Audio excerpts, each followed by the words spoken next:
আমি এক ফিনিক্স। যে মুহূর্তে আমি ডিম থেকে বেরোলাম, মা আমাকে সরাসরি স্বর্গলোকে টেনে নিয়ে গেল ডিভাইন ফল চুরি করতে। এটা তো লর্ডের সবচেয়ে মূল্যবান ট্রেজার। খেয়ে নাও বাচ্চা। তাই আমি সোজা ভেতরে ঢুকে পড়লাম, তাড়াহুড়ো করে খেতে শুরু করলাম, কিন্তু তখনও আমার দাঁতই ওঠেনি। শুধু পিচ গাছগুলোর দিকে তাকিয়ে লালা ঝরাতে পারতাম। সেখানে বসে কিছুই না খেয়ে ঠোঁট চাটতে থাকলাম।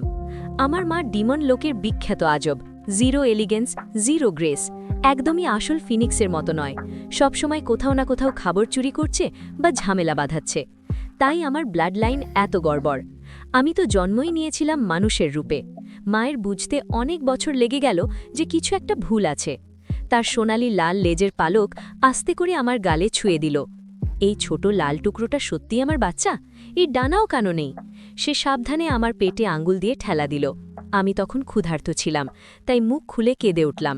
মা আমাকে খাবার খুঁজে দিতে যাচ্ছিল, ঠিক তখনই আকাশ থেকে এক বিশাল সোনালি হাত নেমে এলো, তাকে মাটিতে পিন করে দিল। তারপর ঠান্ডা কণ্ঠে শোনা গেল, তুমি ছোট ফিনিক্স। মেঘের ভেতর থেকে এক লম্বা অবয়ব ভেসে উঠল।